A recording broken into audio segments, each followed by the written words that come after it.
let's bring in our guy, Nicholas Moreano, live from Buffalo. Nick, take us around the locker room. What did you learn in the postgame? Yeah, let's start with DJ Moore, you guys. He spoke to the media and like he was right next to Keenan Allen, and the guys' relationships with each other, like they love each other. And Keenan Allen, while DJ's trying to do his interviews, just trying to mess with him the entire time. So it was kind of funny. But he was asked like the first two drives with Caleb, how were they? And DJ was like he went out there with a ton of confidence. Said it was amazing on that third down completion to DJ on 3rd and 12. Said that the defense was playing zone and he really just put the ball right on him, right on the money. And he was also asked, could you just feel the confidence from Caleb Williams? And DJ said, yeah, he was loud and precise and, got a little rowdy here with these Buffalo Bills fans and obviously in the away game. But he said he was loud, he was precise, and you could feel that confidence resonating as he's kind of calling out these plays. And I would say, too, just real quickly, that was a consistent theme from the players I talked to when describing Caleb Williams and his poise and collection in the huddle. DeAndre Swift said very similar things. Darnell Wright, who doesn't say all too much, said that too as he's kind of relaying the plays.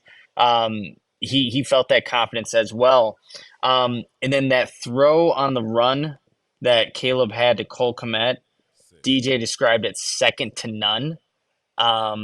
And he also mentioned that, yeah, he should have also caught the ball that he, threw right on the money to him. Like DJ owned that. He knew he should have caught that ball. So just a lot of praise for QB1, number 18 in today's debut from DJ Moore. Also got a chance to talk to DeAndre Swift, you guys. And on the shovel pass, DeAndre was a little self-critical on himself. He said that should have been 6, but he tripped up. But he said he said Caleb Williams did a really good job of just able to get that ball to him with all the traffic that was around him. So did a good job avoiding pressure, DeAndre said, and making something happen. And again, that word comfortable came up again from it was first DJ and then DeAndre comfortable. And he also said he just looked like he was having fun out there. And, when I was just Herb, I was trying to, take what you said earlier in the pregame, try to watch him on the sideline.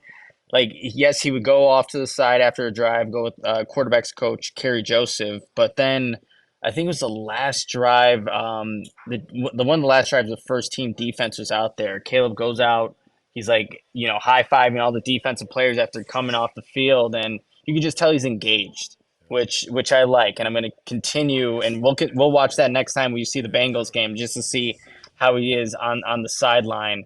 But going back to DeAndre real quick, like in the huddle, like I asked him, like, how was he in the huddle? Again, relaying those plays. Again, he said it was solid. You could tell he was playing football, felt comfortable. And then he was asked, DeAndre, about the throw to Kmet, which I think is just going viral all over Twitter. But he said just natural, God-given ability. So you're getting all these things from Caleb Williams and what he was able to do. And then kind of rolling down real quick, you guys. Tory Taylor, got a chance to talk to him and making his debut with punting. The win that I mentioned earlier in the game, it was definitely a factor. Tory Taylor said it was one of the toughest games he's ever played in. This is a guy in the Midwest, obviously in Iowa, playing in those types of elements.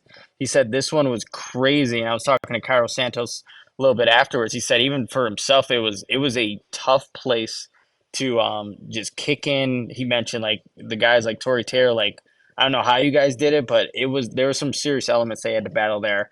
But this was his first game punting, and he said in like 9 months, so he felt good. He did feel the nerves the first time he went out there, but he just wanted to make it maximum contact when he did, and just tried to maximize his time out there. And then, Carm, I saw your message. Did I hear from Caleb Williams? I did hear a little bit from Caleb Williams. Again, that confidence, he was asked about the confidence. Is that natural? And he said he wouldn't say it's natural. Caleb said it comes from a lot of hard work, from years of putting himself in the position he is today to when he does go out there. It's not like he's trying to show his teammates, like, yeah, look how confident I am in the huddle, everything. It's like this is just the progression of putting in that hard work year after year after year to get himself in the position that he's in today. I think he also said to you guys, I know a lot of people were saying it wasn't a no-look pass to DeAndre Swift. I think Caleb Williams, he cleared it up. I came in right when he was talking about it. He said technically he did see DeAndre Swift, so I guess we got to take that one off for the no look pass. I'm sure it'll happen at some point, but I guess that wouldn't go down as his first. Um, let's see. He was asked about the slide on the third down play. He's like, "Yeah, we practiced that. You Slip and guys saw it, the slide. slippy slide." Yeah, so he got a chance to bring that, and that's crazy how you practice something and it comes out. You have to use it in a game. That's exactly why you do things in practice. But he did say on that play he had an initial plan, but based on how the defense was playing that specific play, he saw the C's part, and he was able to just take advantage of what the defense gave him. And then one last thing, quickly here, again, that play to Cole. He said that had been a play that the offense has been repping for a while now. And again, he used the word the C's parted and Cole's running down the sideline, and then you just got to get the ball to Cole and let them do their magic. So, all in all, guys, I think the offensive players that I got a chance to talk to, they were really happy with how the operation and just how everything came about with the offense today. Yeah, I'm excited to see the energy at camp this week when you have a game like you did today and we're able to do so many different things that you've worked on. I feel like this is a real cultivating moment here in the preseason for them. You know, you predicted it in the pregame show, Nick. We asked you over under more or less, Moreano or less. I'm butchering it. Less or Moreano of 15 snaps or more for Caleb Williams, and he had 18. So I know you're not surprised by the snap count, but are you surprised on the type of snaps? Because to me, and we're seeing it here on the if you're watching on our YouTube channel, 18 snaps, 4 of 7, 2 drops, 95 passing yards, 13 rushing yards, a third down conversion and 2 scoring drives. But ultimately, some of these decisions, 3rd and 13, 3rd and 9, dropping back, going into full field read progressions. Are you surprised in the types of plays they dialed up for Caleb this early in the preseason? Not really, Greg. I mean, yes, he was asked to do those things, but I think that just goes into the confidence that this coaching staff has in Caleb Williams. And when you see those design rollout passes, like you're playing to one of his best strengths. Yes, it does cut the field down in half, but would you want anybody else throwing a ball on the money with even when there's pressure in his face? Like Caleb put some darts out there, especially the one to Cole. Like that is not an easy pass by any means, but he was able to get it out there. So it didn't surprise me. I mean, you did see some under center work. You saw some obviously plays in the shotgun. I wish that when they got into the red zone the first time, and I think Khalil Herbert gets tripped up for a negative gain on the play, you want to see what the play calling would have looked like there in the low red zone, and you would have seen like maybe if Shane Walder would have, just dialed up some more passing plays for Caleb to work in that condensed area of the field. Who knows? But I wasn't all too surprised on like the types of play calls because, again, I think that goes back to the coaching staff and the confidence that they have in Caleb Williams right now.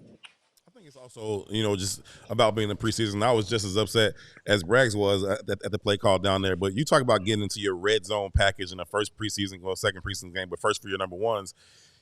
I don't know if you want to do that. I don't know if you want to get into your red zone package like that in a game of this magnitude. So I get it. Let's try and see if we can run it in or whatever. But I would have liked to see Coach Waldron digging his bag just a little bit to see, what Caleb can do in that condensed area, like you said. And, when the field gets a little tighter and the coverage gets, a little closer. But all in all, I thought, they all looked good. I thought Caleb did very, very well. And I think that just going into next week is going to be a sense of kind of knowing, right? That unknown factor is kind of gone, right? You're kind of wondering, I think we got something, but I don't know if we have something. I think we good, but I don't know if we good. Yep. I think as a collective for the team, offense, defense, special teams, to go out there and put together a good performance. Joint practice on leads Thursday. You to have some real confidence going into the week. You got the joint practice coming in on Thursday. The Bengals will be here. It's going to be awesome. I think just the vibes and the energy will be high, and it's something for them to build off of. Hey, Nick, would you call the locker room, I don't know, jovial would be like a 6 out of 10, ecstatic 9 out of 10, like all business just 5 out of 10? What would you say? Rate the meatball. Rate the meatball. Yeah, no, it was like I put it like an 8 meatball. Like the music was blasting. Like Velus had his. I don't know if maybe it wasn't Velus, but there was a speaker over to our left as we're trying to interview DJ Moore. Like Keenan Allen's like, pump that thing up, keep pumping it up. So the guys were excited. They were excited. And again, I think there's a lot of excitement to be had because of what, again, small sample size from what we saw from number 18. So I think that it was definitely a locker room that is wanting almost to see more too, to be completely honest, because we got 2 drives out there.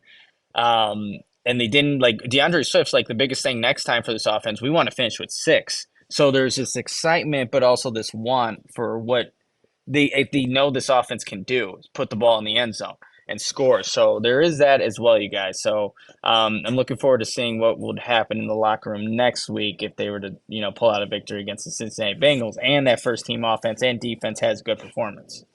All right, hit the like button for Nicholas Moreano and all his work. We're gonna play some of his interviews from the locker room coming up here. Nick, I think you might get to be a part of some happy locker rooms this year, buddy.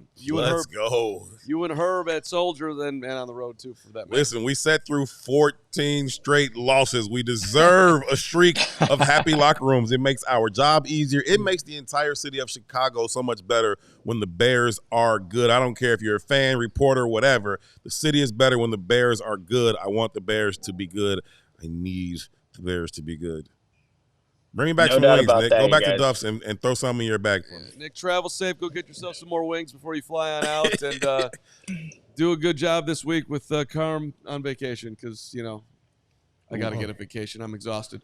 So that won't be a problem. Yeah. Oh, thanks, Rick. I know you won't miss me. Nick, great stuff, man.